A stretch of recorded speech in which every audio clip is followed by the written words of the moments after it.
Hey everyone, I just wanted to let you know beforehand that this video is going to have a lot of discussion about not only real person shipping, but specifically speculating about people's sexualities. So if you're not into that, if it makes you uncomfortable or like squicky, I totally understand. And if you still want to watch the speed paint, I just suggest that you mute this video and put on some calming music instead. I highly recommend Dodie Clark.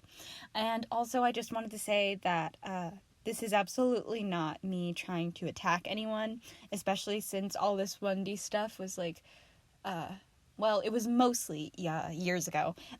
It was just a discussion that I had mostly with myself, and that I decided to share because a few people asked about it, both on Tumblr and a few of my friends I wanted to share this with, and this is the easiest way. So yeah, apologies for the bad audio.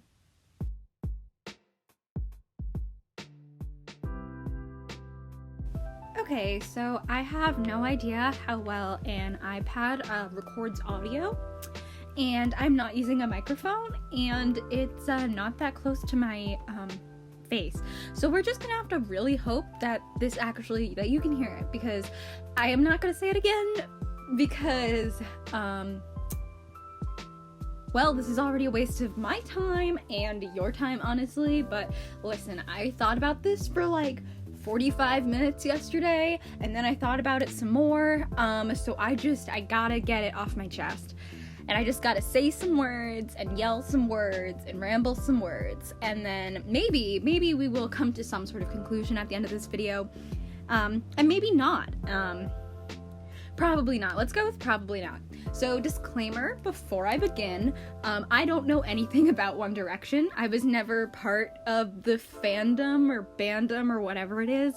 I didn't even really listen to their music until like last year, and then on like a weird whim. It just wasn't what I was into when they were, actually together. So I did not know how to pronounce Niall's name, and I'm still not convinced that's actually how it's pronounced. So, apologies.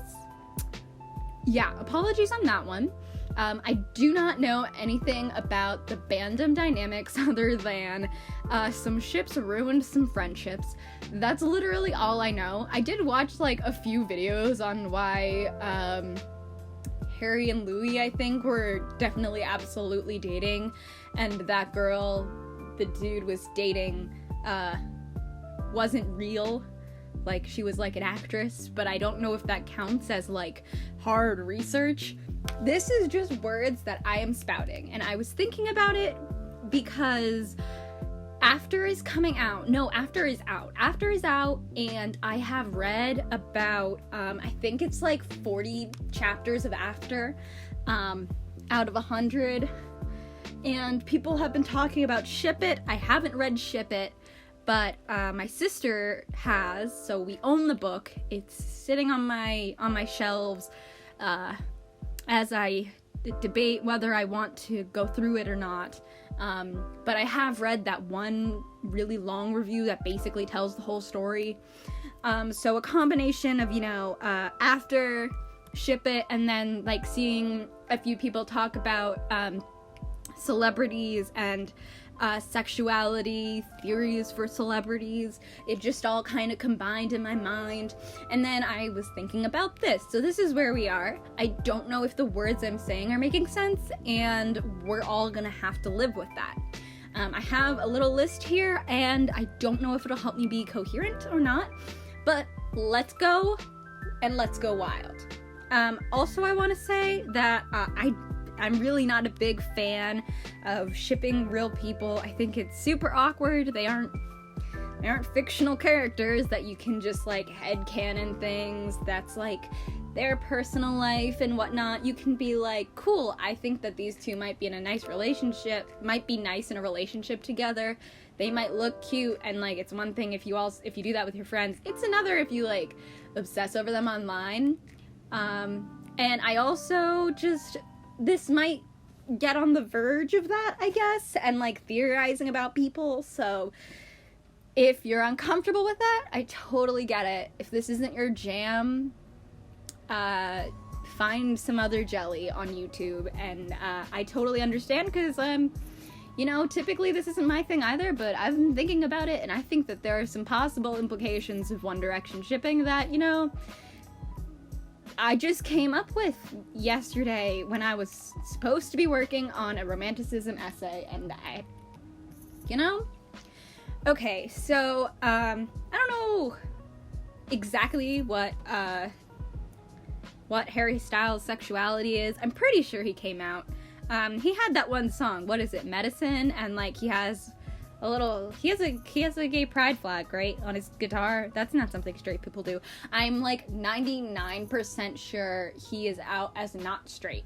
That's what we're establishing, and from now on, I'm just gonna call him gay as an umbrella term. Please don't yell at me. Thanks. So anyway, he has now come out. And I don't know if this was a new realization thing, he just had to take some time to explore his sexuality and whatnot and do some inner thinking, which is totally understandable, or if this is something that he's known for a while.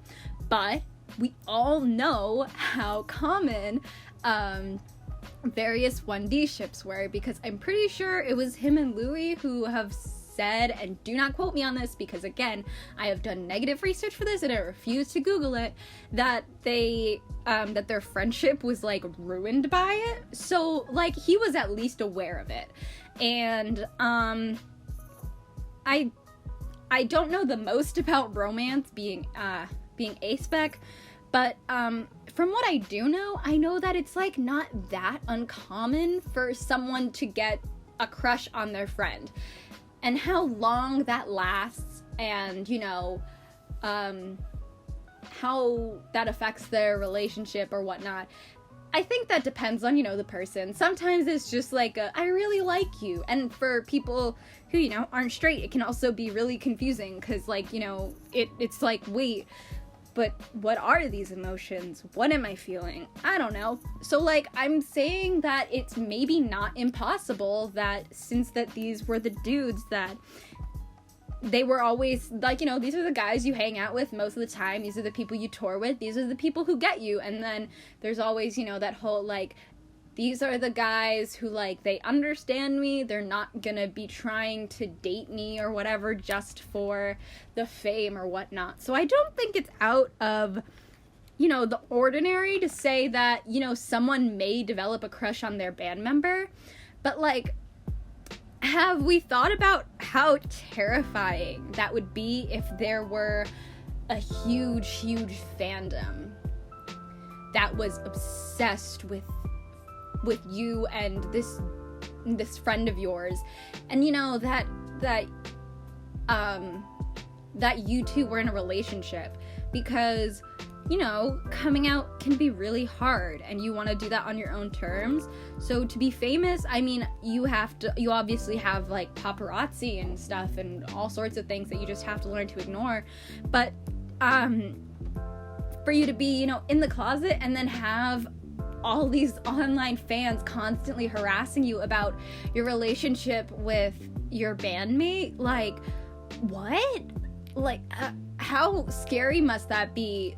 Some of the tweets you must get, and what kind of panic that sends you into, thinking, oh, have I been outed? Because that's terrifying. And what if you do have a crush on your bandmate? How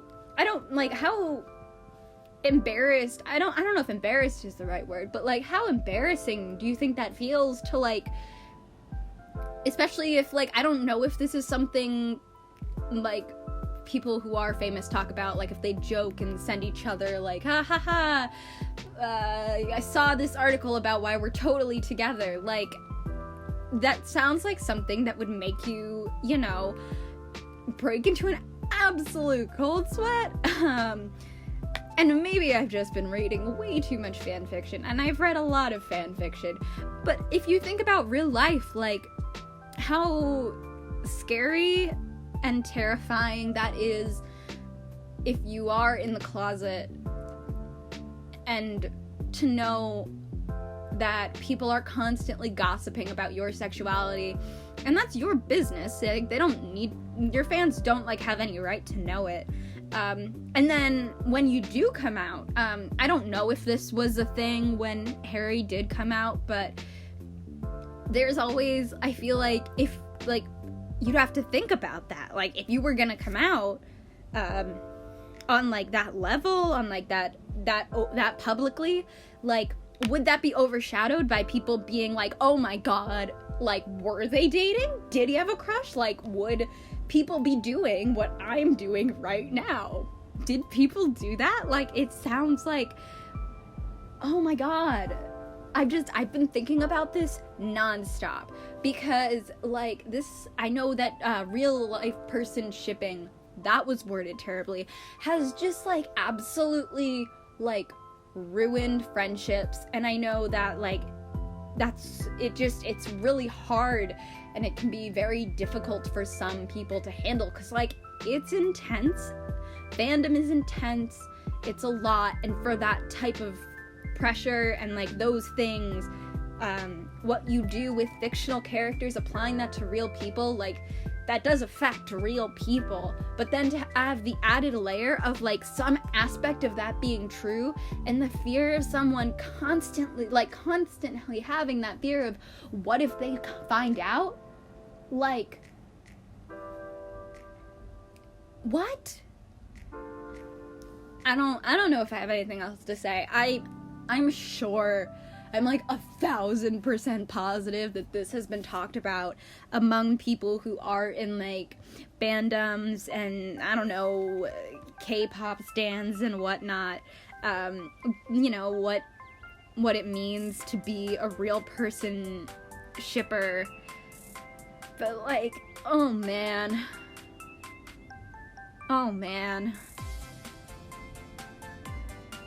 Like, it's already hard enough to have a crush on a friend, and it's already hard enough to come out. So to just add that level of, like, intense international fame and popularity, and millions upon millions of teenagers, like, and young adults wanting to know very private and intimate details about your relationship, whether it does or doesn't exist, it just seems like a lot, you know, and because of After, and because of Ship It, I've been thinking about a lot of things, and also listening to a lot of One Direction, because they are fun, and I have no idea what kind of absolute nonsense, went down in that bandom. I just know that I saw the other day on my dash, like, a photo set of people, like, acting out a One Direction fanfic as, like, an art exhibit. And it was a lot. So, yeah. I hope you got something out of this, because I don't think I did. So, I'm gonna go write my paper about how, dark romanticism and gothic literature evolved into Twilight, so I'll talk to you guys later.